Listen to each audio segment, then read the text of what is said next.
But welcome to all of you who are here, and I especially want to welcome our guest today, Omar Ben Moussa, who is all the way here from Morocco in Africa.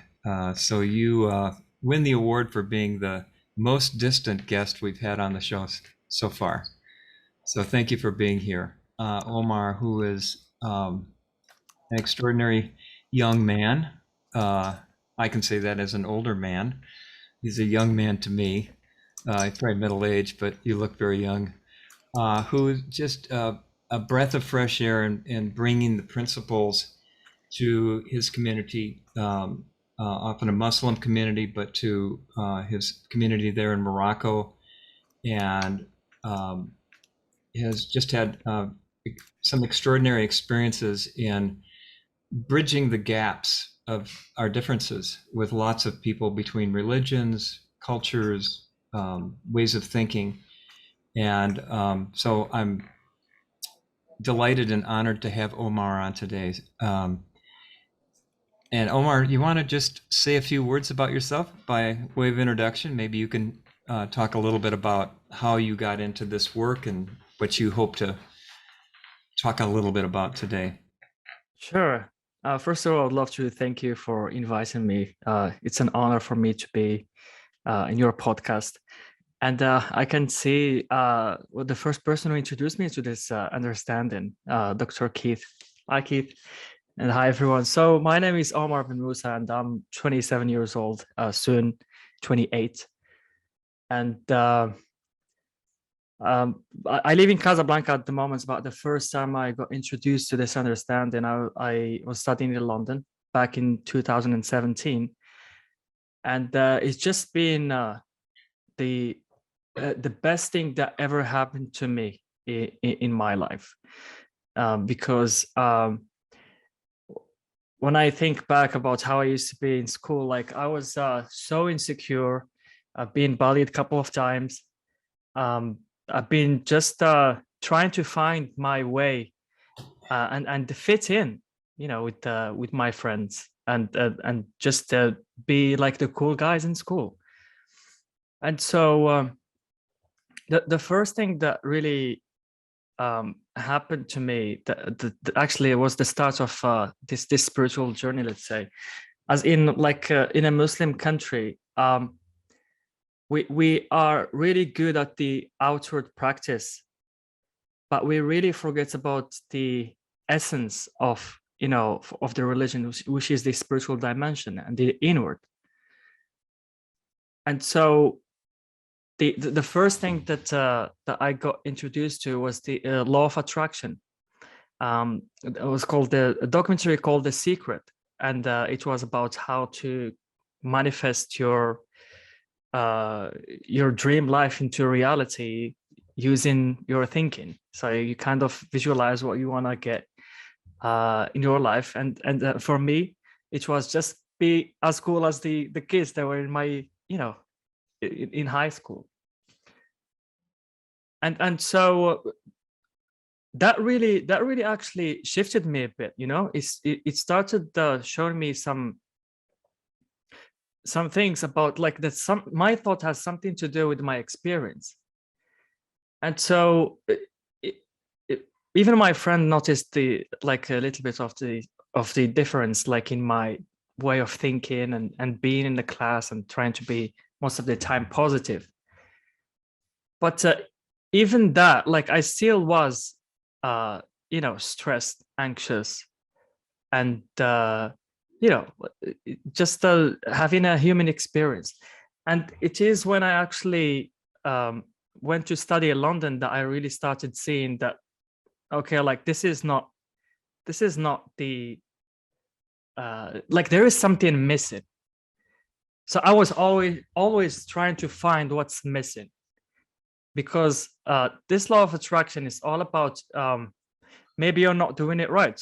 So I have to find the right way to do it, so I could, be all the time positive, and this is kind of the premise of this law of attraction. And so fast forward in 2017, I got invited to my coach back then, Mamoun Youssef, and he brought Dr. Keith Levin to to 3 days intensive seminar. It was called the Inside Out Paradigm, something like that. And the first day, it was really hard for me to grasp what Dr. Keith was pointing at. And I was so arrogant back then that I thought Keith, didn't fit in what I see as these people in self-development world, trying to like hype your energy up a bit and this crazy movement so you could just change the way you feel. And to my surprise, Dr. Keith was really slow in expressing himself and what he's talking about, and I just couldn't see like why he couldn't just speak and just say what you have to say.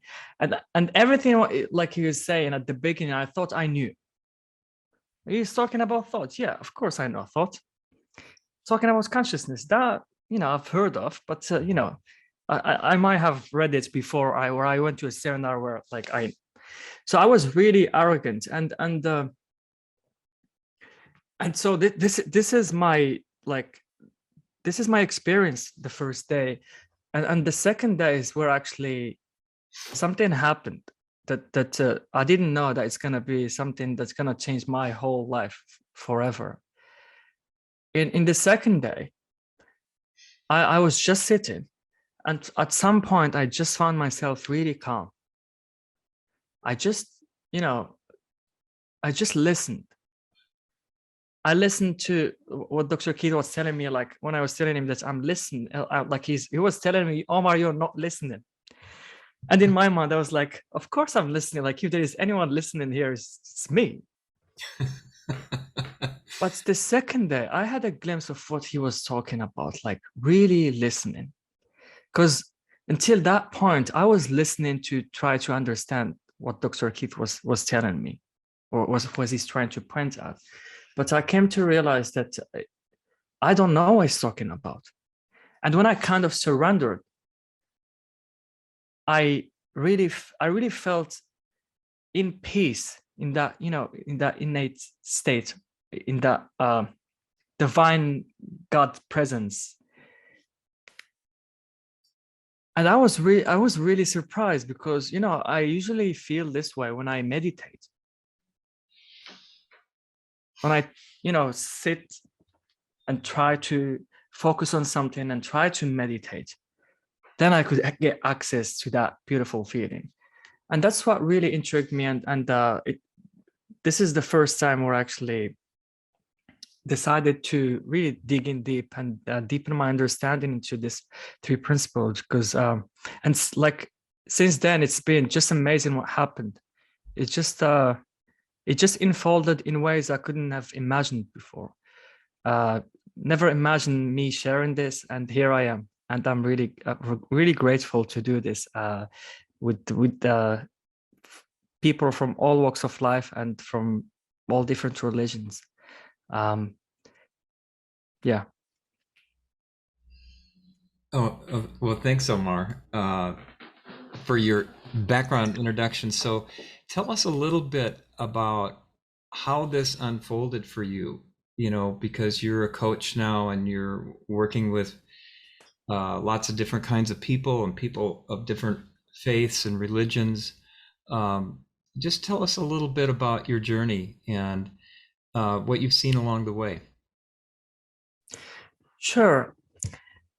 So I could remember when I start getting, glimpses of this understanding, my relationship with my religion started getting deeper and deeper. It's like I wasn't even into my religion at all. I was just learning how to do, how to pray and do certain physical practices. And yet this understanding brought about something much deeper than that. Like what is Islam about? And when I got deeper, actually, I met my first coach, Mamoon Youssef, in a Sufi gathering So I started going to this Sufi gathering because it just felt peaceful to be there. And in Sufi communities, you find people reading, poetry or just glorifying Allah, or divine mind or infinite intelligence, and it kind of purifies the heart. That's why Sufi people do this kind of dancing, or like we just used to sit down and just glorify this infinite intelligence behind life. And at some point, we just fall into that beautiful space inside of us. And so when I started deepening my understanding, I start seeing that, like it's really, really beautiful when you surrender. And actually, Islam is surrendering. Islam is about surrendering. That's what Islam is. And two kinds of surrendering. People get caught up in the physical kind of surrendering, but the second one is the inner surrendering to the divine presence, or the God's presence, or what we call in the 3P community to our innate state, right? And in that space there is no ego. The ego collapses. And so when I start getting these experiences, I really saw that we have, like, talking about me as a Muslim, and then I saw that it applies to other religions, that we don't really get what is the religion is all about. Religions are supposed to, get us closer to our essence, to surrender, to flow with life, and to experience life rather than going against the current of life. And what happens when we surrender? It just cannot be described, but it's just our true essence, our true selves just comes up to the surface and shows up as kindness, love, understanding, something that could connect us rather than separating us, something that could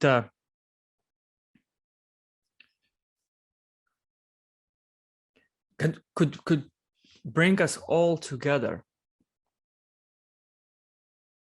And so this is what I've started noticing, like along the way, when I start seeing and getting insights into this understanding.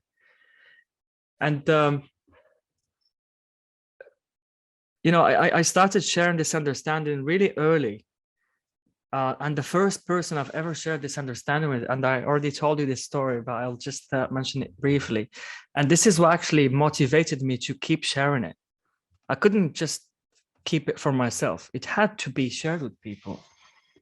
So 3 months after I attended Dr. Keith's seminar, I met this lady randomly in the train station. Next to the train station, I was going to a park in London called Holland Park, beautiful park. And I asked her for like how to get there.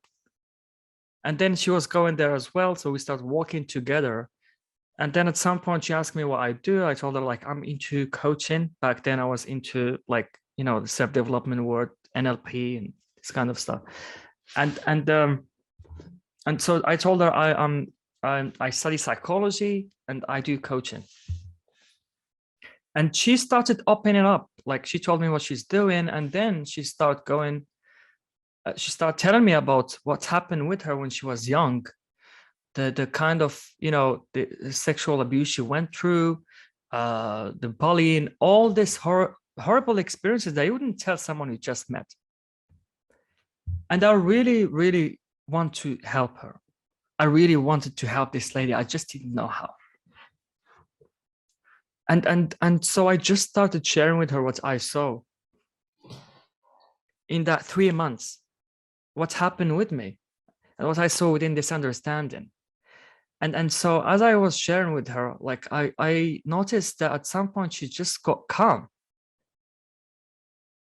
And, then I remember her asking me this question about a guy that really abused her sexually. And she told me, I can't forget that. I think I told her to have you ever thought to forgive this guy? And recently I interviewed her, and she told me that this was the point where she started taking what I was saying seriously. This gave her hope that, okay, this guy might be up to something. After this conversation, like a week later, we exchanged, numbers, and we stayed friends. And she wrote to me, Omar, like I have to tell you this. I don't know what's happened to me, but I think it's the conversation we had in the park. I feel so much happy. I haven't felt this way since ages. I want to go and visit my family in Italy and spend Easter with them. I want to speak to my priest and tell him what happened to me. Thank you. You're a good coach. And you should. And she starts giving me like ideas how I should run my coaching practice, and I should do this in parks, which I think is a really good idea. And I got really insecure because I was like, I was trying to remember, what did I tell her that triggered this? So in my mind, I thought that it's something that I have to say for people to kind of have insights into their true essence. And so in hindsight now, I just see that it's not the case. Like, there is nothing you could say to make someone get in touch with that space within them. It happens when we are open to see something new, and when we are present. So it's like slowing down to the pace of peace, and then it just makes sense, the simple sense. And I'm just amazed by the ripple effects of that one insight. And I've just interviewed her recently, and it's just amazing what's happening with her. And now she kind of saw what's her religion is all about. She's Christian.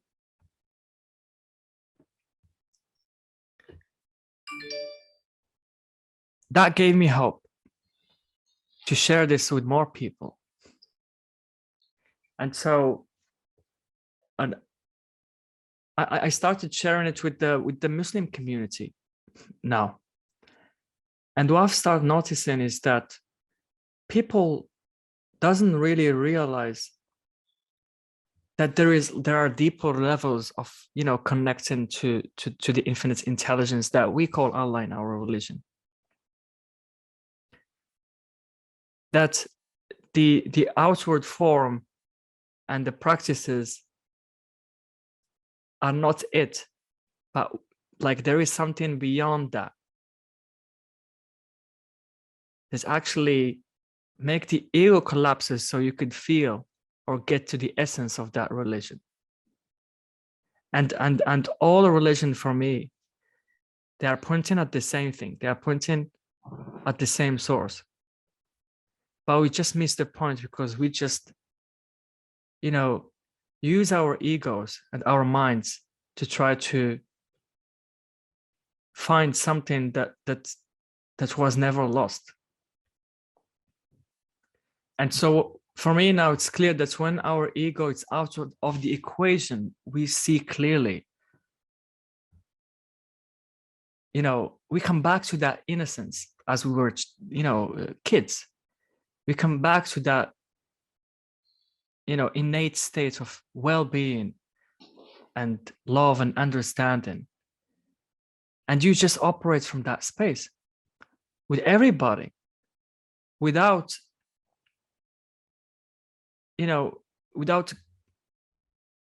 trying to filter where they're from, like what language they speak, if I will get along with them or not.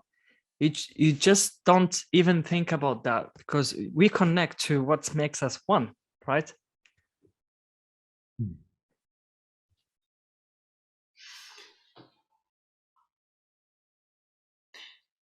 Omar, can you share some of?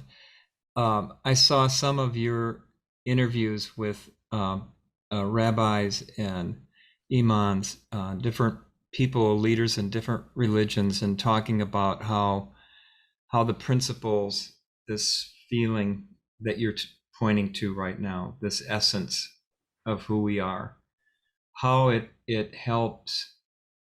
has helped them, and how it could help humanity to see beyond our differences, especially in these times of the war in Ukraine, the divisions in our countries. So could you just speak to that a bit? Sure, and I would love to actually mention that like that quote, or what the Dalai Lama said about the teachings and the religions. And like, as I said, like all the religions differ in their outward practices and differ somewhat in their belief system, but they are very similar and point in much the same direction when it comes to the spiritual dimension.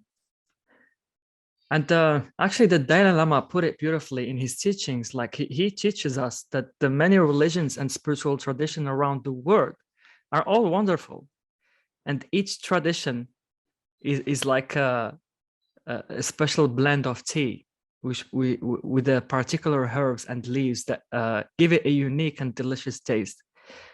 It's not necessary for everyone to have one particular kind of tea. Everyone certainly needs the water in any of the teas to hydrate themselves. The herbs and leaves alone will not save the one dying of thirst. And so, as I mentioned, like before we start this conversation, that the water is the spiritual dimension of every religion. This is where all religions meet. And I think like this is the purpose of every religion, to point at love, compassion, wholeness, and unity. But when spirituality is missing from a religion, and we just focus on the outward form or the physical form or the practices, when it's purely formalized, ritualized, canonized, made rigid into a set of beliefs, missing the heart and soul, what we see is a abhorrent manifestation of religion that leads to what we see in the world: violence, terrorism, extremism. And so it's really, really important to see the spiritual dimension of the religion. And then I just want to mention that the show you spoke about, we brought recently Rabbi Shaul and Shaul Rosenblatt and Suad al-Khantouri, Suad was representing like Islam, and Rabbi was talking about like Judaism, and it was one of the most peaceful, beautiful conversation I've ever heard, without argument, without I'm right, you're wrong. There was like something, as Rumi used to say, beyond wrongdoing and right doing, there is a field. I'll meet you there. That field of, neutral, where we all connect, where there are no separations there.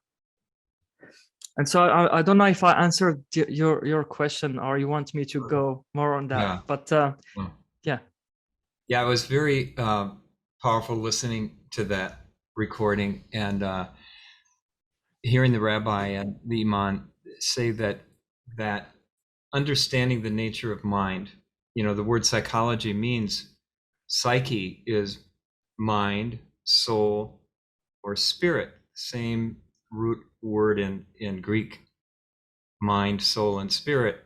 And so the principles, once realized, not intellectually, but realized as a feeling, as an experience, allow your religion to come to life, whether you're Christian, Jew, Muslim, Buddhist, Hindu, whatever your religion, or non-religion, or atheist, it doesn't matter. Whatever you believe, when you experience that essence, the essence of who we are, beyond our beliefs, beyond our concepts, beyond our psychologies, beyond our techniques, beyond whatever we believe in, and we experience that, that's what all religions are trying to point to. But it can only be experienced through an experience. It can only be an experience through a realization, an insight. So an insight is, and you see from within the truth of every religion.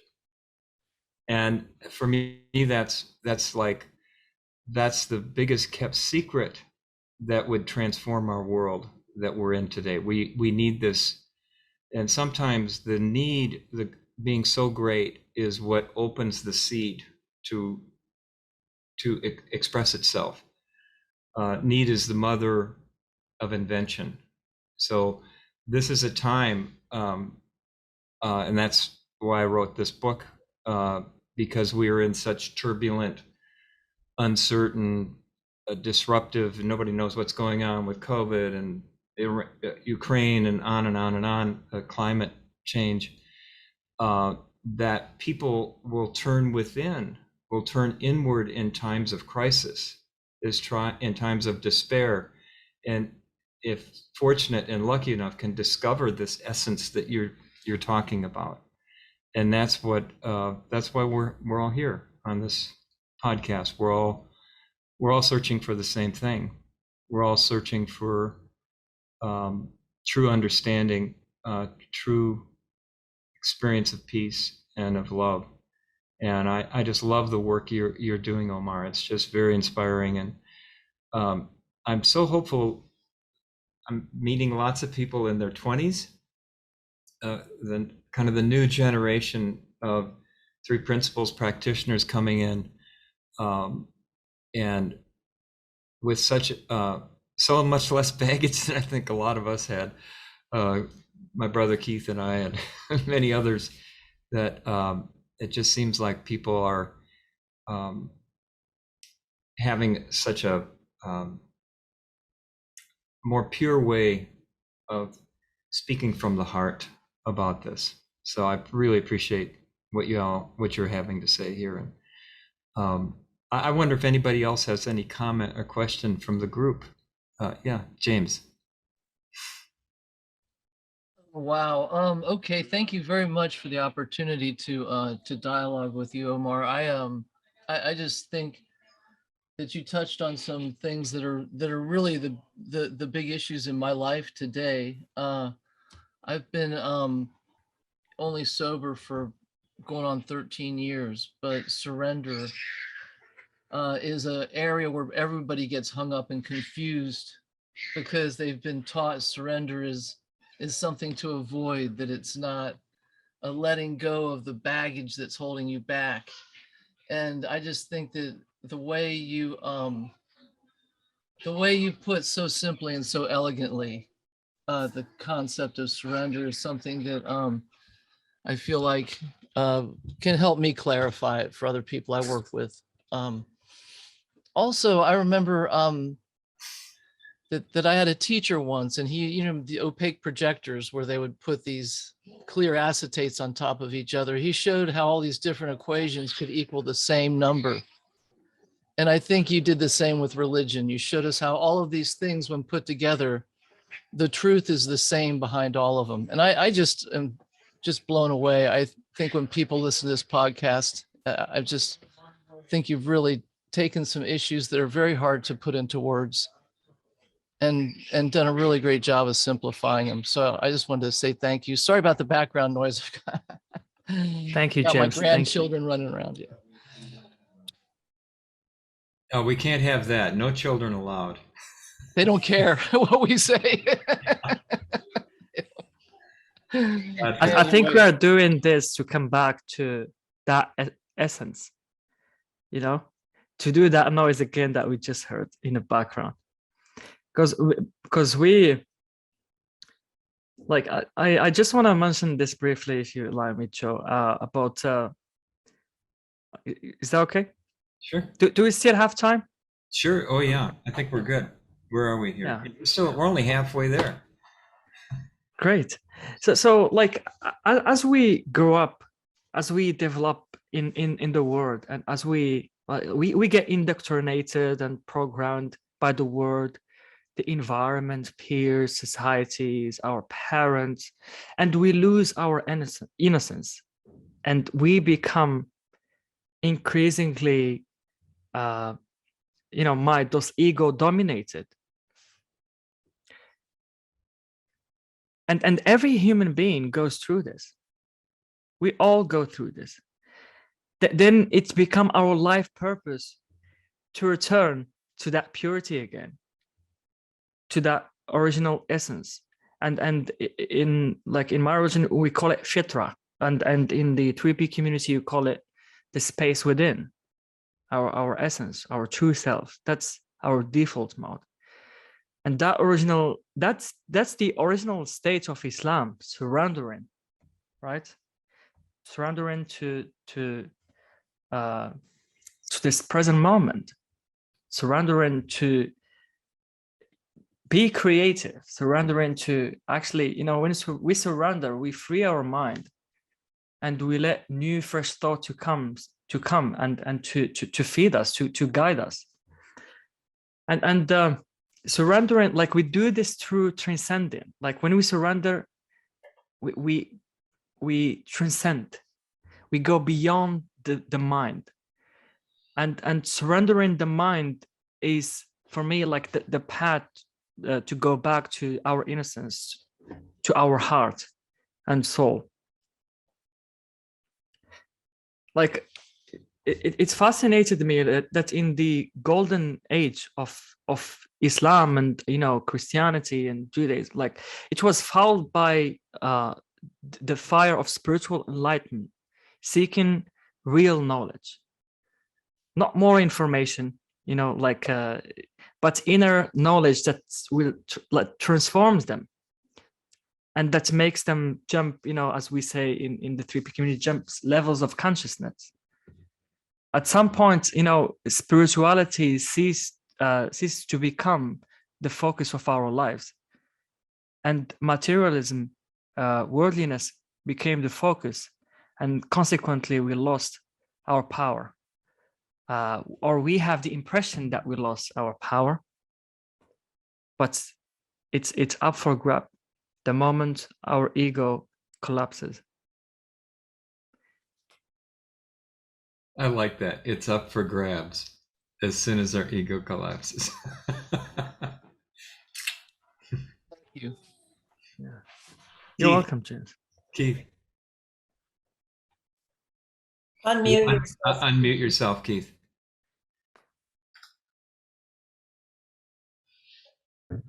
Omar, thank you so much.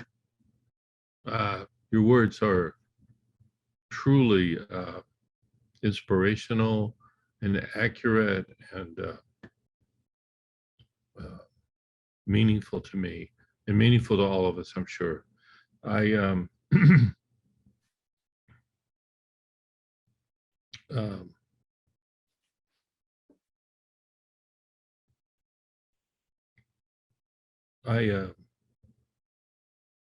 think you're very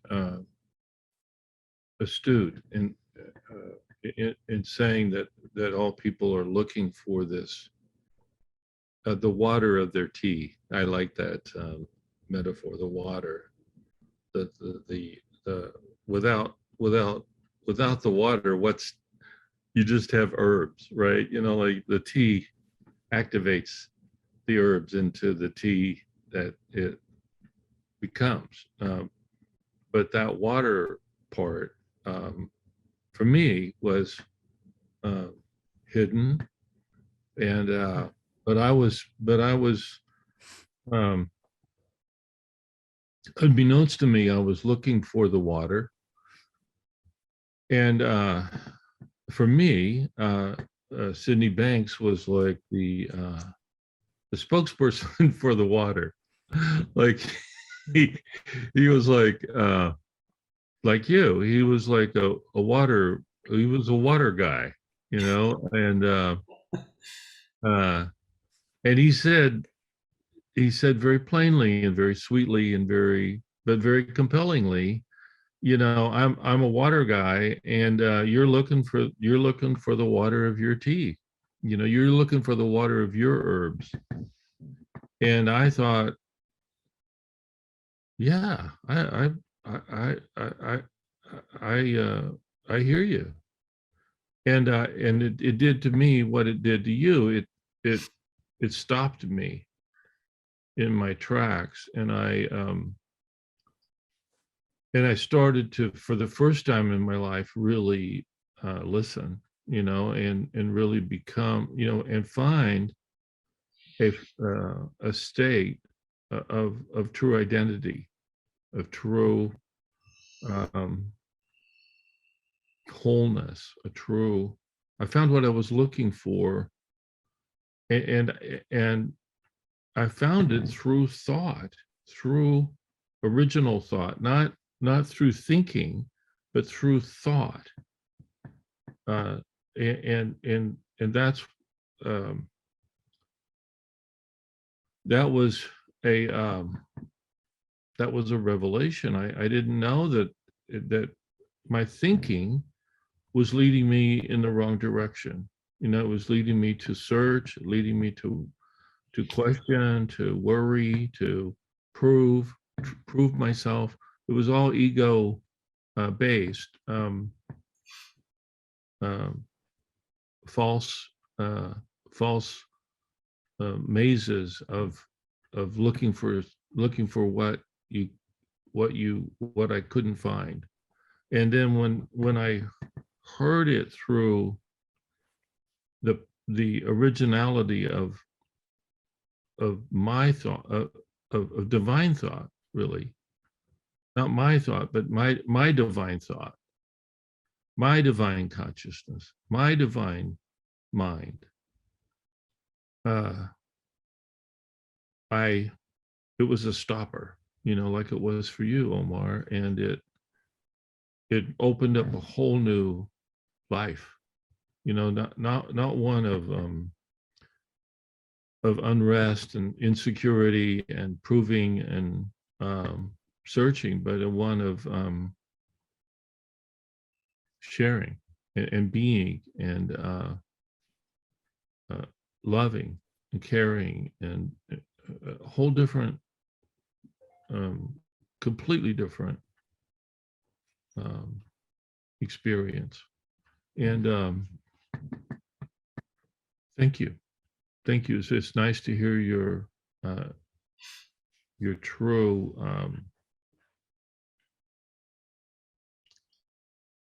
vocalizations and the true accuracy with which you speak, and that's that it's welcome. It's a welcome. You're a welcome voice, and I really, really, really appreciate that. Thank you, Keith. I wouldn't be this way actually if you haven't told me to listen. I'm glad I've heard on a deeper level. It was just amazing to be exposed to the three principles, and you were the first person who introduced me to this, because actually when I get lost in my thinking, because I still do, people, it's yeah, you're one of the like, after Sydney Banks, you're one of my favorite people to listen to, because I just love how you keep it simple, you know, for us to get glimpses of our true essence and bring us back to our, you know, purity really, and our innocence.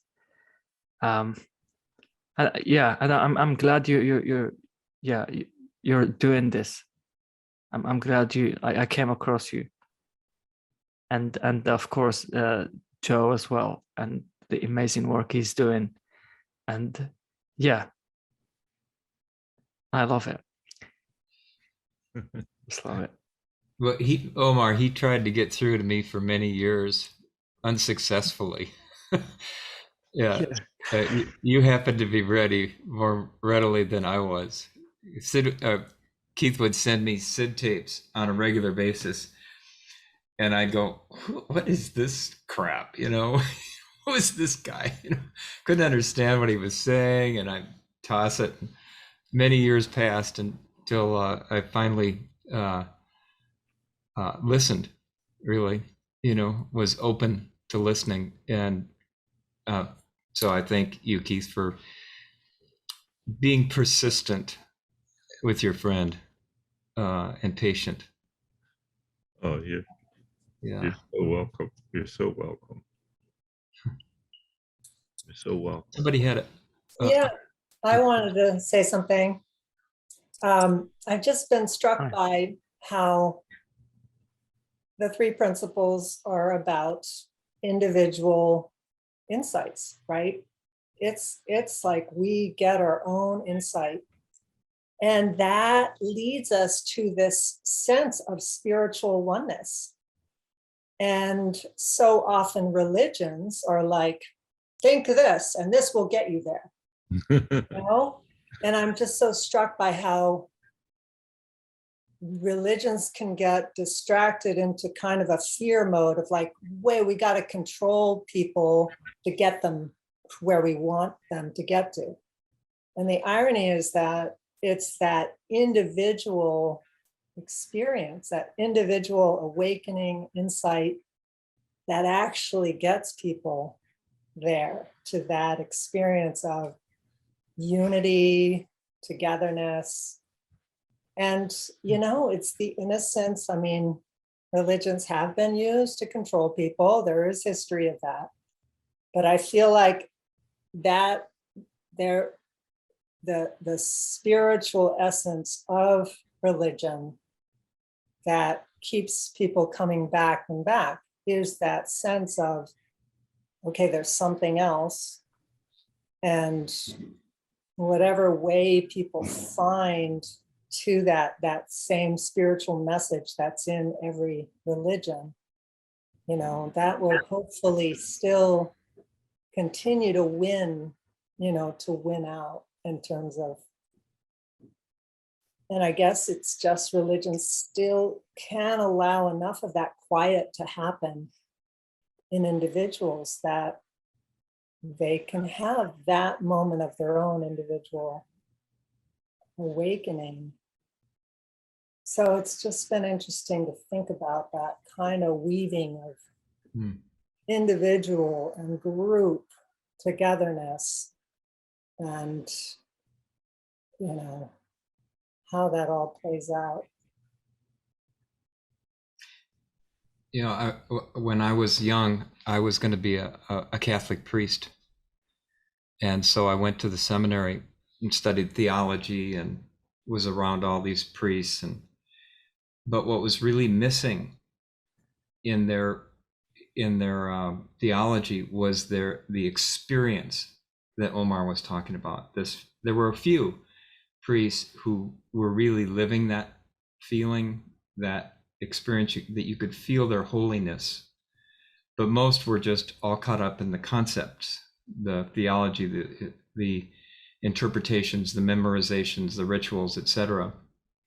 And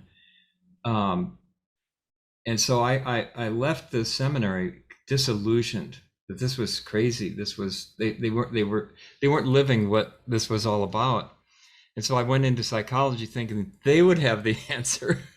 But psychology was all intellectual, and it was all about behavior, and it was all about physiology, and it didn't have the spiritual essence. It was missing that. And when I'm at Keith's urgings and I met Sid Banks, it was like it erased the dichotomy between spirituality, religion, and psychology. It showed that without an understanding of the mind, you couldn't experience the essence of the religion. And without spirituality, you couldn't understand the mind and its full essence. So I I think the three principles bring psychology and religion back together, or psychology and spirituality. Mental health and spirituality are the same, one and the same. When you experience true mental health, you feel a oneness. When you experience mental health, you feel compassion. When you experience mental health, you feel love. And when you experience the true essence of a religion, you find mental health and happiness and contentment. So because they got so intellectualized, the essence was lost. But I feel very hopeful that with the coming together of a deep understanding of mind, not the brain, but mind, this universal mind, and how it works, and bringing the essence of religions to the surface, to bringing the life out in them, that we really have hope for our planet, for our humanity to come back together. And and boy, we really need it right now, big time. There's a lot of fear, there's a lot of division, there's a lot of conflict in the world, and we can't come together, to find common solutions that we need to survive as a planet and get along with each other. So I feel like the luckiest person in the world. Keith and I often say we hit the jackpot. We won the lottery on mental health. This has really brought what I'd always felt like I was here for in this world together, to hear what Sid had to share, what he realized.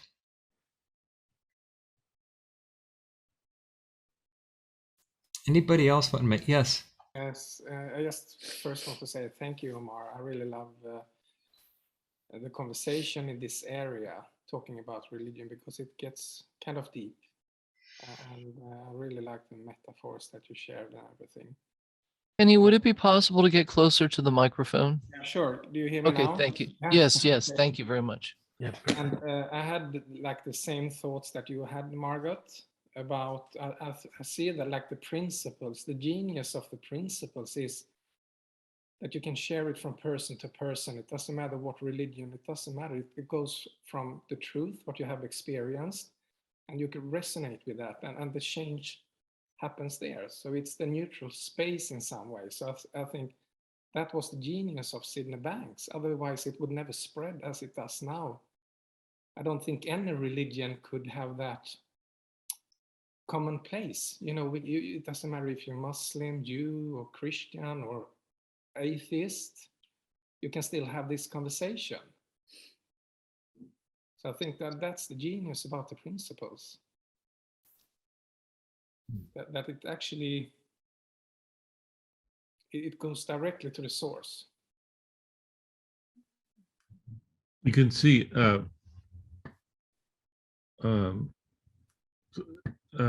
you can see the like he called it the missing link, you can hear me, right? Yeah. So the missing link is that that link to the truth of your divine mind and your divine consciousness and your divine thought, your original thought, your original mind, your original consciousness, not your ego consciousness, not ego thoughts, but original, is that, again, like that is the water of all of our teas. And it truly is a remarkable evolution of our human consciousness to find this universality, that all these great enlightened beings have all borne witness to. And to me, it's sort of like such a comedy, like such a divine joke in a way, that Sydney Banks, of all people, you know, a ninth grade educated welder, would find what everybody's looking for, you know, and share it.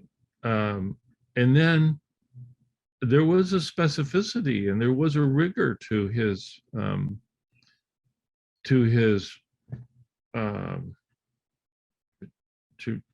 to what he was, as he was going about things, because he would meet really what the world would call really remarkable people, you know, professors,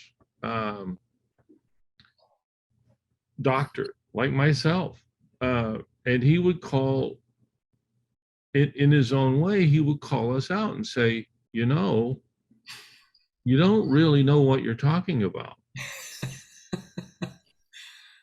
And many of the professors and people that he encountered, that would, university people, even directors of whole colleges and universities and department heads, they took offense.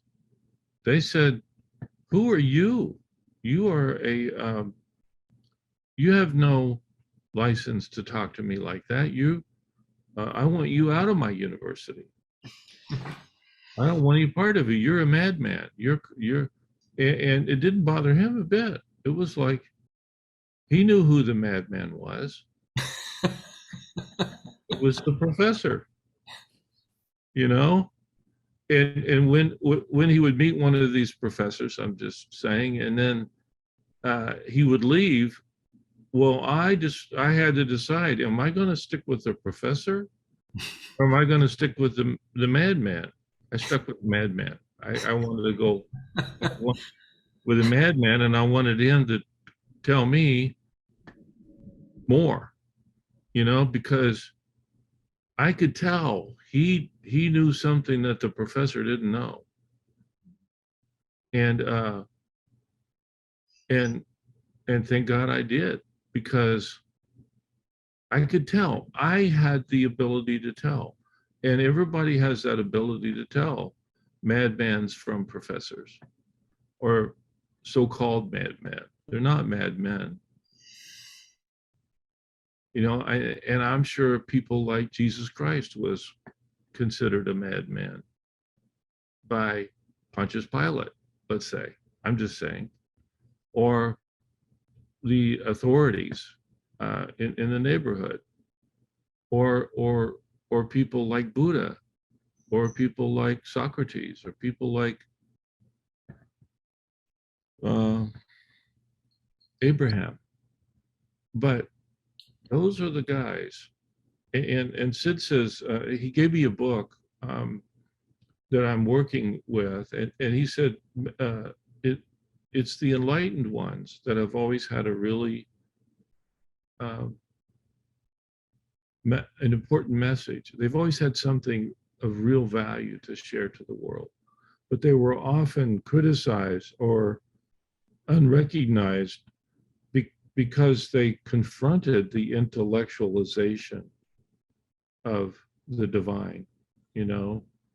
And Sid was one of those guys. He really confronted that in me and in others.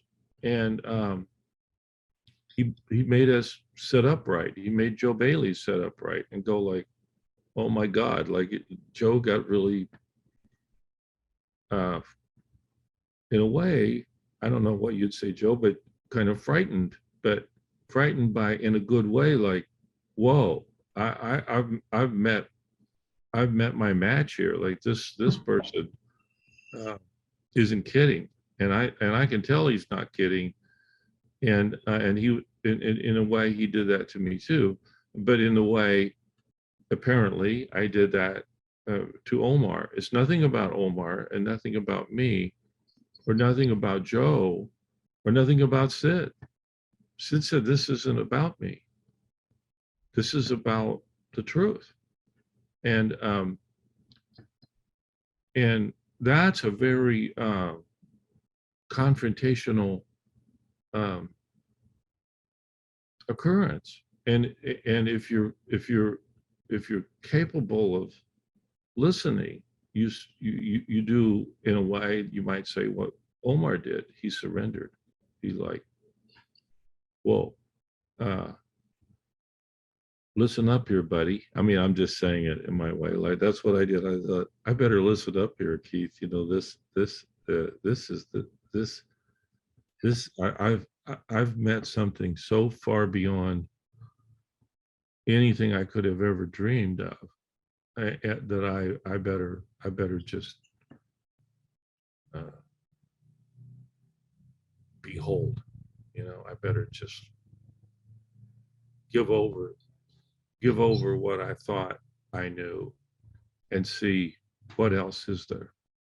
And that was the beginning. I remember hearing the story once of Sid speaking to a group of physics professors, a whole department. It was a conference or something that, Keith, you might know the details of it. And at the end of it, they said, we had no idea what he was saying, but we knew he knew more than we knew. Something like that. Yeah. Was that it, Keith? Yeah. Yeah. But and it was interesting to see his audiences, because they were filled with nuclear physicists and rabbis and imams and psychologists. Like it was a multidisciplinary. It was a meeting of religions and scientists, and I mean, who knows what kind of conference? Why would all those people come together to hear a not great educated welder? Well, yeah, and Sid was so unwavering. Nothing ever. He was the unshakable truth. There was just no way to any doubt to creep in for him. He just stood his ground, and we were so fortunate to have been able to know him, because I'd never met anybody that could stand that solid in those kind of winds, winds of resistance that he faced, and never faced him in the least. I remember him saying once, someone asked him, have you ever doubted this? Have you ever doubted what you found? And he said, I did once, for about 20 seconds.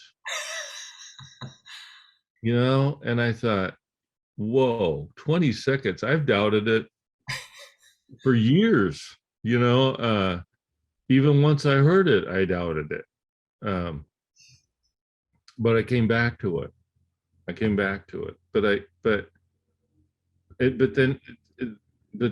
then he said, I don't know what it is. Well, no, he said, He said, I know what it is, but I wouldn't even consider trying to figure it out, because that would get me right back into the mess again. And I thought that was fascinating. I thought that struck a chord somehow, that such a man.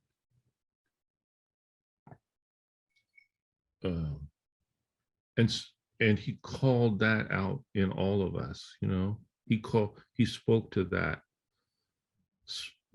truth in all of us, uncompromisingly.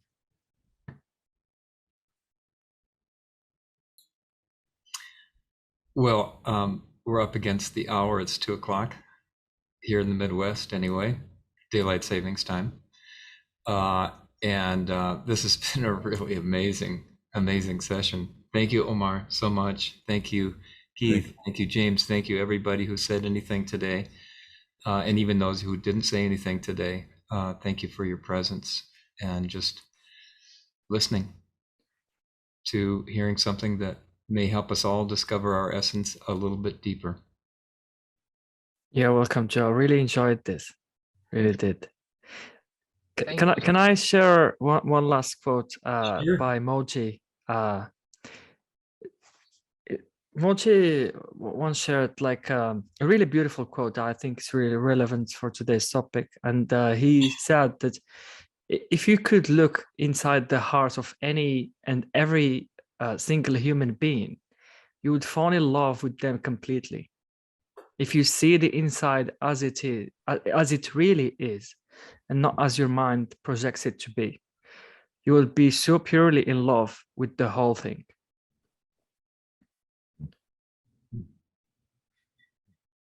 And that speaks to, seeing beyond our differences. I guess that's what falling in love is, huh? Absolutely. Absolutely. Yeah, that's a lovely place to stop. Next month, we're going to have another podcast, and this is going to be more about curriculums. A woman from Spark Initiative, a couple of people from there are going to talk about how this is being taught to children around the globe.